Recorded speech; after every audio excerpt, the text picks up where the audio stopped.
E aí pessoal, tudo bem? Seja bem-vindo ao nosso canal. Estamos aqui para contar mais uma história, um relato. Na verdade hoje é uma história. E uma história inspirada na franquia de Five Nights at Freddy. Hoje a gente vai contar uma história aqui sobre Fred, né? Como ele teve seu nascimento, né? Como surgiu Fred, né? Então, no canal aí eu fiz já alguns vídeos, né? Sobre a Chica, sobre a Puppet e sobre o Fox. Então hoje eu trago aqui uma parte, né, dedicada ao Fred, o urso, né? Então, se você gosta desse tipo de conteúdo, pense em se inscrever no nosso canal. E caso tenha alguma crítica, alguma sugestão, também pode colocar aí nos comentários, ok? Então, vamos ao relato, na verdade, a história. E desde já peço desculpas às vezes pela minha leitura, que às vezes não é muito boa, mas a gente faz o que pode, ok? Vamos lá. Fred Fazbear foi criado para ser o rosto da Fazbear Entertainment. Desde o início, tudo nele foi pensado para transmitir confiança. O sorriso largo, o chapéu preto, a postura firme no centro do palco. Enquanto Bonnie ficava à esquerda e Tika à direita, Fred ocupava o meio, como se fosse o guardião daquele lugar. Ele não era apenas um animatrônico, ele era a figura que dizia às crianças que tudo ali estava seguro. Mas será que estava mesmo? Nos primeiros anos, Fred funcionava perfeitamente. Seus movimentos eram mais contidos, sua programação mais rígida. Ele falava menos, observava mais. Diferente dos outros, Fred só se destacava quando os refletores estavam sobre ele.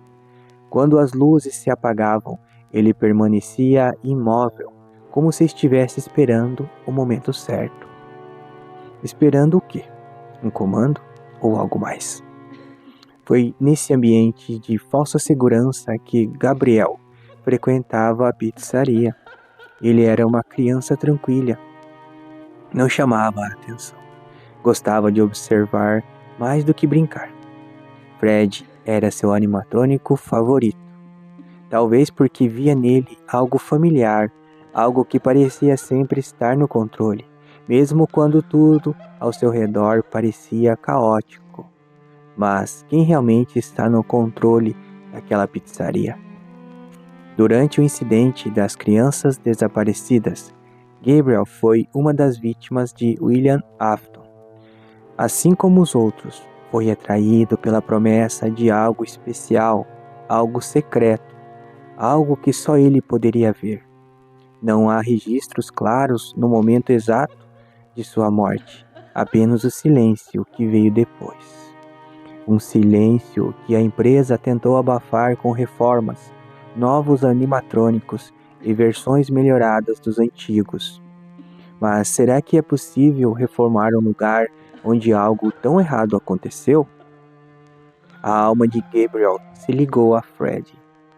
E essa ligação mudou tudo.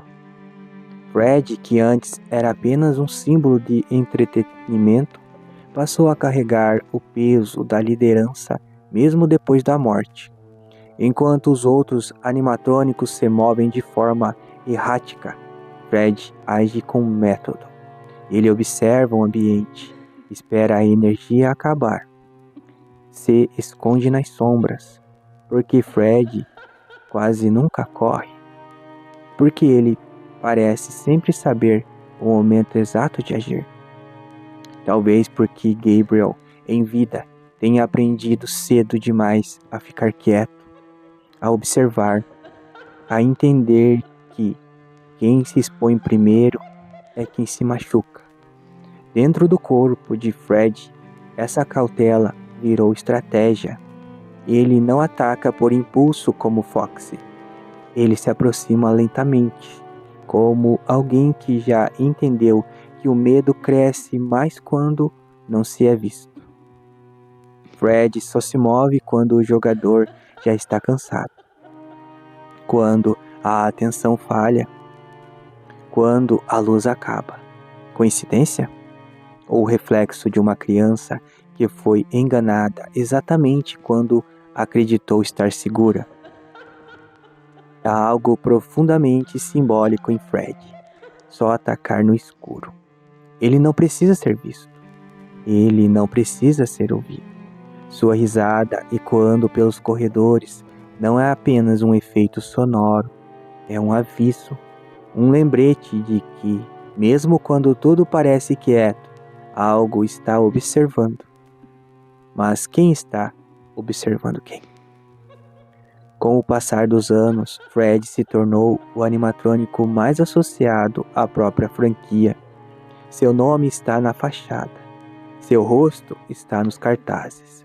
Sua imagem é usada para convencer o público de que o passado ficou para trás.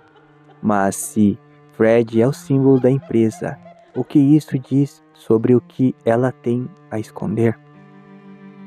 Dentro da carcaça, Gabriel continua preso. Ele não lidera porque quer. Ele lidera porque sobrou para ele. Alguém precisa ficar no centro. Alguém precisa observar. Alguém precisa lembrar de que aconteceu quando todos os outros tentaram esquecer. Fred não é o mais agressivo, não é o mais rápido, mas é o mais consciente. E talvez isso seja o mais assustador, porque Fred sabe exatamente o que aconteceu naquela pizzaria.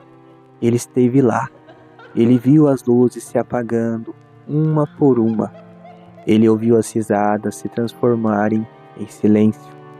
E todas as noites, quando o prédio fica vazio, ele volta ao palco, ocupa o seu lugar no centro e espera. Ele espera que alguém finalmente perceba que aquele sorriso nunca significou segurança. Espera que alguém pergunte por que o mascote principal nunca foi embora. Espera que alguém entenda que se Fred ainda está ali, talvez a história nunca tenha realmente acabado. Ou será que o verdadeiro terror não é Fred se mover à noite, mas o fato de que ele nunca saiu daquele palco? E aí, gostaram da história?